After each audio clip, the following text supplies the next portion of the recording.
যখন কোনো নাস্তিক আমার কাছে আসে আর আমাকে বলে যে সে কোনো রকম ঈশ্বরে বিশ্বাস করে না, প্রথমেই যেটা করি আমি তাকে অভিনন্দন জানাই। আপনারা ভাবতে পারেন আমি কেন নাস্তিককে অভিনন্দন জানাচ্ছি। আমি যে কারণে নাস্তিককে অভিনন্দন জানাচ্ছি সেটা হলো সে চিন্তা করে বেশিরভাগ মানুষই অন্ধভাবে বিশ্বাস করে। উনি খ্রিস্টান কারণ ওনার বাবা খ্রিস্টান, উনি হিন্দু কারণ ওনার বাবা হিন্দু, উনি মুসলিম কারণ ওনার বাবা একজন মুসলিম। এই নাস্তিক সে চিন্তা করেছে অবশ্যই তার একটা ধর্মীয় পরিচয় আছে, কিন্তু সেটা মানে না যে ঈশ্বরকে তার বাবা মা উপাসনা করে সে তেমন ঈশ্বরকে মানে না।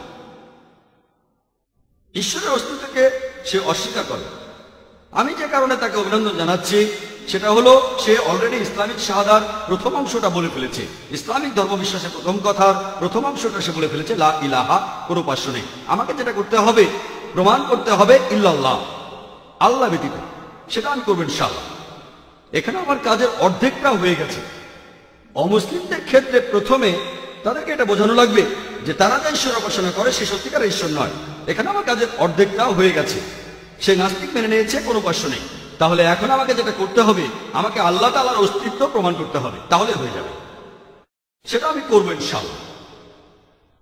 বেশিরভাগ নাস্তিক তারা ভাবে যে বিজ্ঞান হলো সবার উপরে। বর্তমানে সময়টা বিজ্ঞান আর প্রযুক্তির যুগ। তারা ভাবে যে বিজ্ঞানই সবার উপরে। আপনি যদি কোন নাস্তিককে প্রশ্ন করেন যে ধরেন কোন একটা যন্ত্র, ধরেন একটা মেশিন যেটা পৃথিবীর কোনো মানুষই আগে দেখেনি, যেটা কথা কেউ শোনেও নি, তারপর সেই মেশিনটা যদি সেই নাস্তিকের সামনে আনা হয় এবং তাকে প্রশ্ন করা হয় যে প্রথমে কোন মানুষটা আপনাকে ঠিকভাবে বলতে পারবে এই যন্ত্রটা কিভাবে কাজ করে, এই মেশিনটা কিভাবে কাজ করে, সেই নাস্তিক তখন বলবে মেশিনটা স্রষ্টা বলতে পারবে। কেউ বলবে উৎপাদনকারী, কেউ বলবে প্রস্তুতকারী, কেউ হয়তো বলবে